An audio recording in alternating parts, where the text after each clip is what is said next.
Welcome to the Who, What, Why podcast. I'm your host, Jeff Schechtman.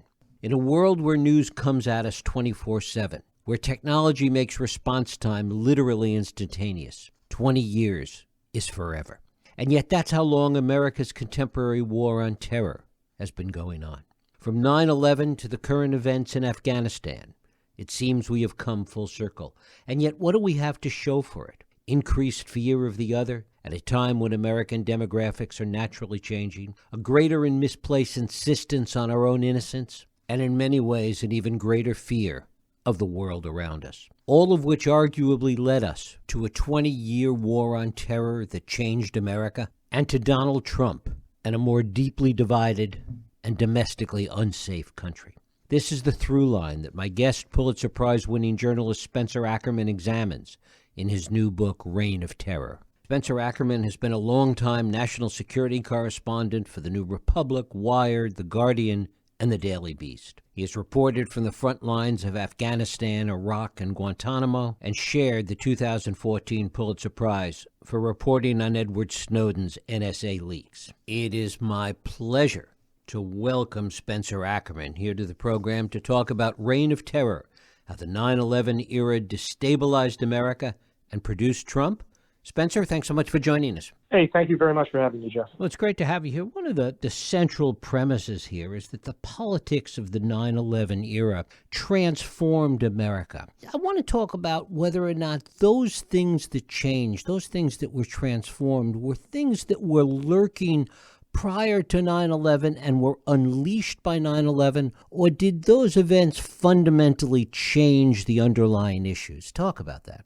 Thank you very much for framing it in that way. It's an excellent question. And the answer that my book offers is that the 9/11 era, the war on terror, is a doorway, a gateway to the past, from which all of the ugliest, most violent, and most nativist currents of American history could march through under cover of national emergency and take power.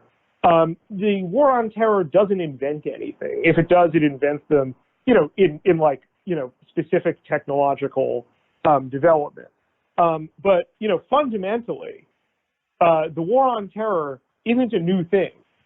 We see continuities of the war on terror in things like Cold War anti-communism, in things like, the first time America waterboards people in a foreign war, it waterboards them in the Philippines in 1898. The first time Americans waterboard other Americans, they do so against native tribes people. It is an act of settler colonialism. These are tools that the United States reaches for. Child separation, the official, the term used for official kidnapping to migrant families that happens during the Trump administration. This is one of the most fundamental tools of native genocide, of chattel slavery, and of, as I have found in my reporting in law enforcement around the country, on the carceral state. How America acts abroad is how America acts at home, and how America acts at home is how America acts abroad. These are fundamental continuities that a lot of the typical discussion of the war on terror obscures. And then we find ourselves wondering, oh my God, how did we get here? And yet the way it played out, it seems, was in two very separate ways. One, those that tried to exploit the nativism and all those forces that you're talking about, and that's personified best by Trump. And the other was the way in which other people, and the neocons in particular, hoped to use the events for an entirely different purpose. That's correct. The war on terror under the Bush administration, particularly the neoconservative elements in the administration, but also kind of the Nixonian and, frankly, oilmen elements of the administration, Cheney and Rumsfeld, most importantly, they see this as an opportunity. They see this as an opportunity to reorient American power in the imperial direction that they believe was the responsible exercise of American power. That previously, as they had seen it, there had been a period of lassitude in American empire, coming from the absence of a central adversary like the Soviet Union.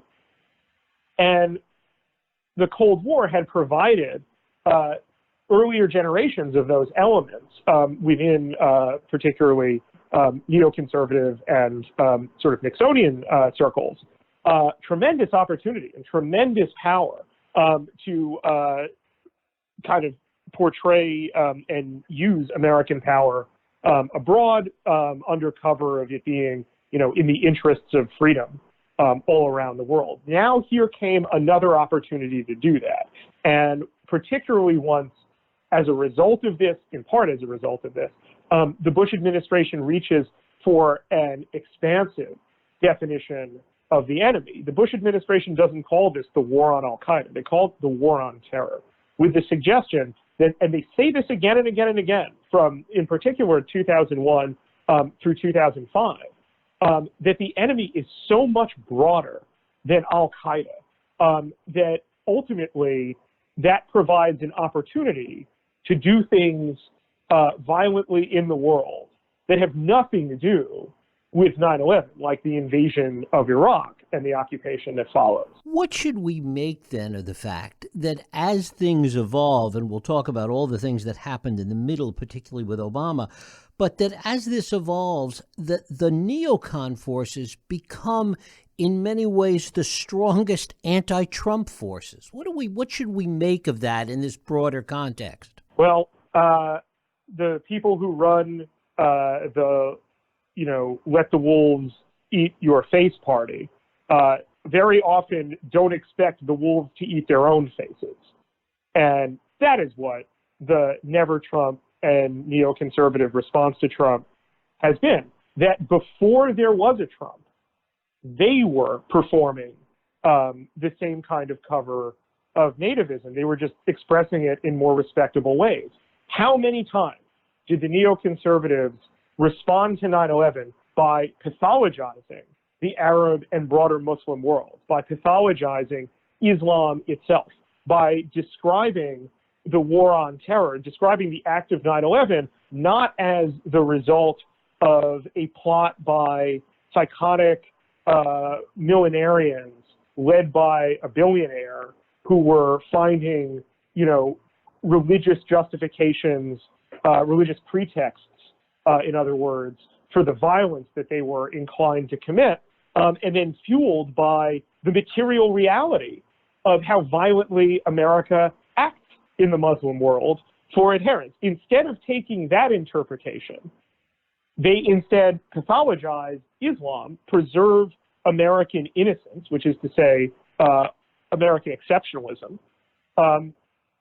and use that in violent directions. Having unleashed these currents, they were entirely unprepared, particularly when they are discredited, given how disastrously their wars go, for a nativist response that says, in fact, we will, our problems are not just with Muslims, our problems are with immigrants. Our problems are with black people. Our problems are with Jews. Our problems are with liberals. Our problems are with leftists. The neoconservatives are on board for a whole lot of that until it also starts to threaten their own power and discredit them themselves.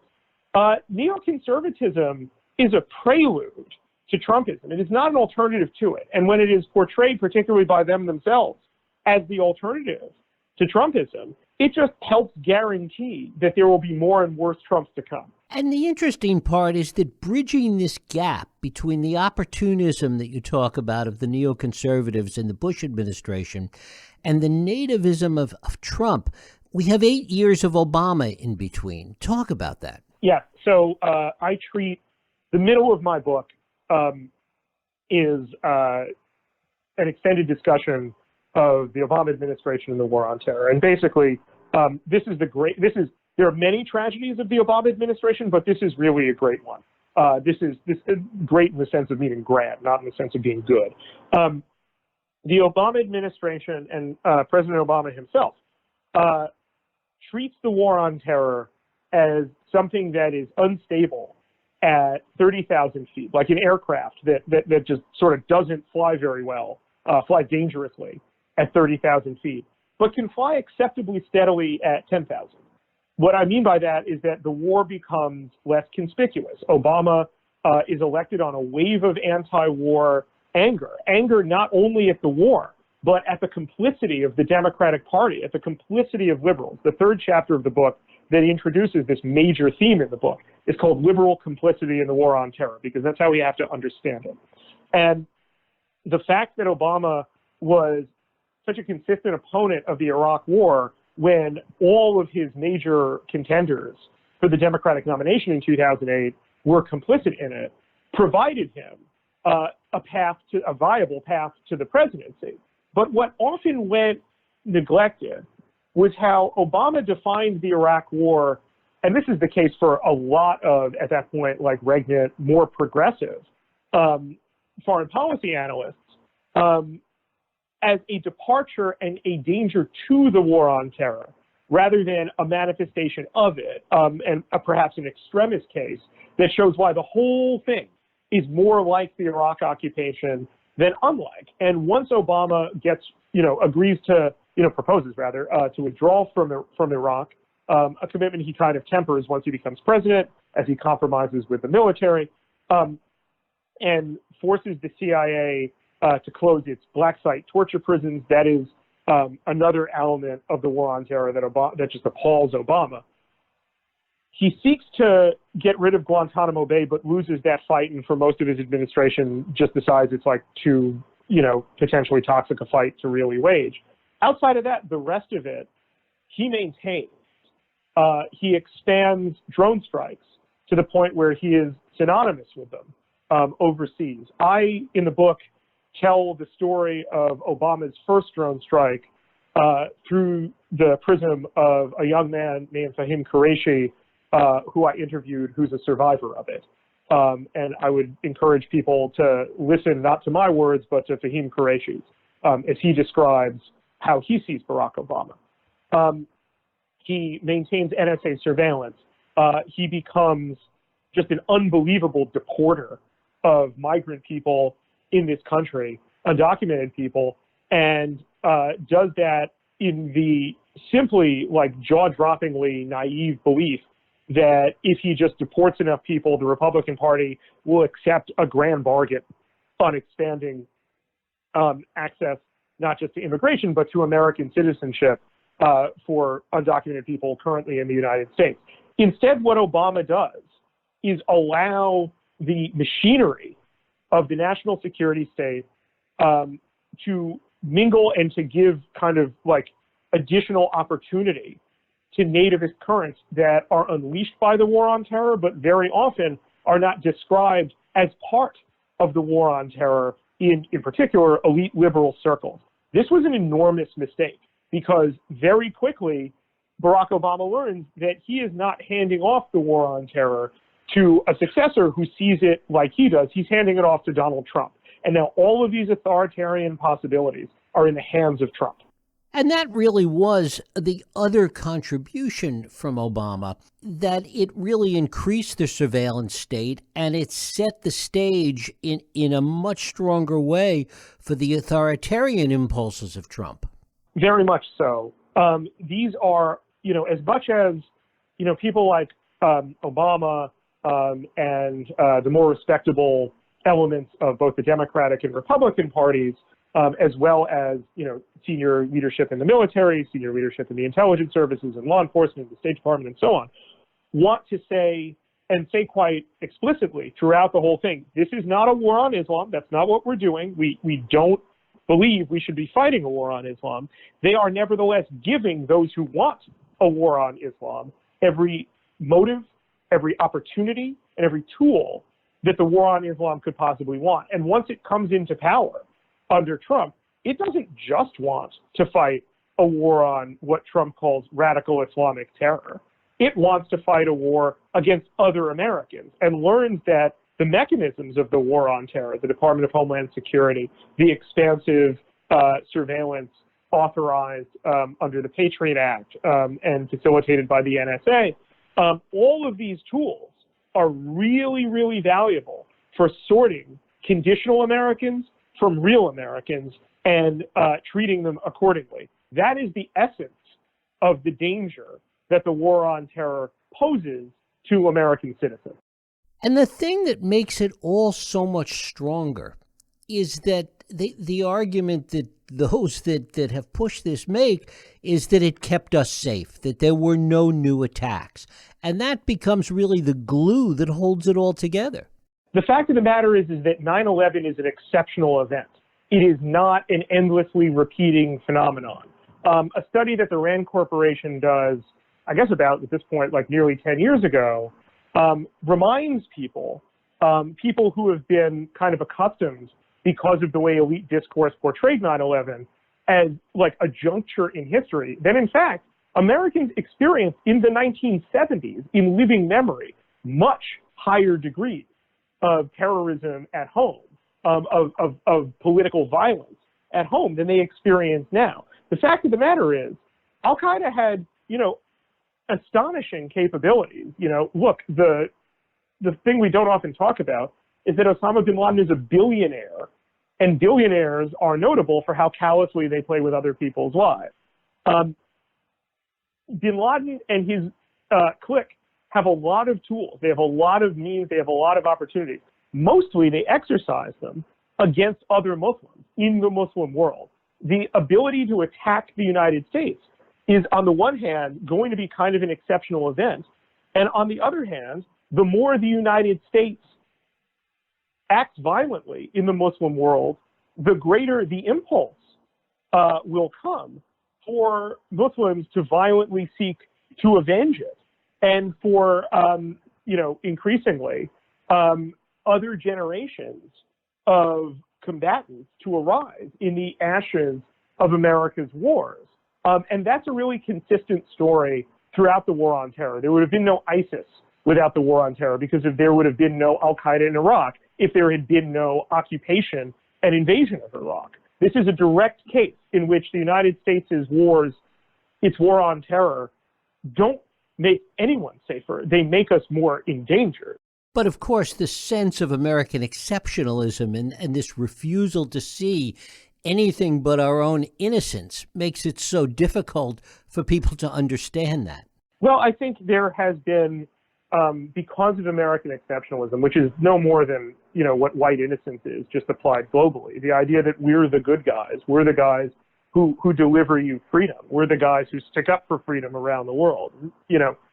Because of that, that infects the ways in which the discourse around this thing occurs, and accordingly shapes the reality that politicians act within, where it is more politically dangerous to roll back the war on terror and the broader imperial structure that the United States maintains globally, basically the mechanisms of being a global policeman, than it is to construct it. It's basically, a lesson that we learn again and again and again in the war on terror. It's easier to get in than it is to get out, but it is possible to get out. And finally, talk about whether January 6th is the inevitable result, the bookend, if you will, of 9/11, and where it goes from here. One of the things that is so conspicuous about the war on terror, I literally start the narrative of the book with this, is how consistently it exempts white terror from its operations. We see that in the aftermath of the response 6 years before 9/11 to Timothy McVeigh, where the architecture of white supremacist violence in the United States is left untouched in a way that once terrorism is committed by non-white people, the mechanisms of criminal association will expand so greatly as to catch people who are not committing acts of violence, who are only committing acts of things like, donating to what they think of as charities, or not even doing something like that at all. All of this intense focus on non-white terrorism allows white terrorism to fester, to normalize, and then when Trump takes over, now it has, kind of the general for its army, and it reacts with increasing boldness. Precisely the same thing that our leaders and our media figures were constantly saying would be how Islamic terror would work, that it only responds to strength. Basically, like, there's just a ton of projection in American political discourse, just an absolute massive ton of it. And all of these operations together have kind of a fundamental similarity, which is that they tell people that a white man with a flag and a gun is a counterterrorist. He can't be a terrorist. The war on terror is also an era of extensive lying. There is a ton of official unreality under this patriotic veil allowed to fester to obscure what the war on terror really is. It comes as no surprise that people become accustomed to dealing in conspiratorial explanations for events, particularly disasters, that they can't explain. And we see the fruits of all of this in an insurrection to overturn a democratic election after being told by incredibly powerful people that the previous 4 years criminal and political investigations of Trump to go into his own really Baroque criminality are no more than an attempt at a soft coup to overturn the 2016 election as a justification for a violent coup to attempt overturning the 2020 one. And we're seeing that manifestation not just on the day of January 6th, but in the response to January 6th, where the Biden administration and the security state are not challenging the people who called for the insurrection. They are pursuing criminal and law enforcement and homeland security actions. They're still figuring out the extent of them against those people who answered the call. People who actually committed criminal action ought to be dealt with in criminal context here. But the broader network of association is now something that the Biden administration is looking at to respond to, not politically, and that's out of fear, but instead through the machinery of the security state. And that's going to be a disaster foretold, because the exception to the war on terror is always going to be white terror. What will happen instead is that eventually there will be another Republican president, and that president will seek retribution against his or her political enemies, as they would see them, inside the United States, using the very same pretext of going after terrorists that we saw Trump use during the summer of 2020. And now if Biden goes in that direction as well, it will be yet another both rallying cry for revenge and opportunity using the tools of the enterprise. Spencer Ackerman, you can read him regularly on his Substack Forever Wars. His new book is Reign of Terror, How the 9/11 Era Destabilized America and Produced Trump. Spencer, I thank you so much for spending time with us. Hey, thank you so much. Thank you. And thank you for listening and joining us here on the Who, What, Why podcast. I hope you join us next week for another Radio Who, What, Why podcast. I'm Jeff Sheckman. If you like this podcast, please feel free to share and help others find it by rating and reviewing it on iTunes. You can also support this podcast and all the work we do by going to whowhatwhy.org/donate.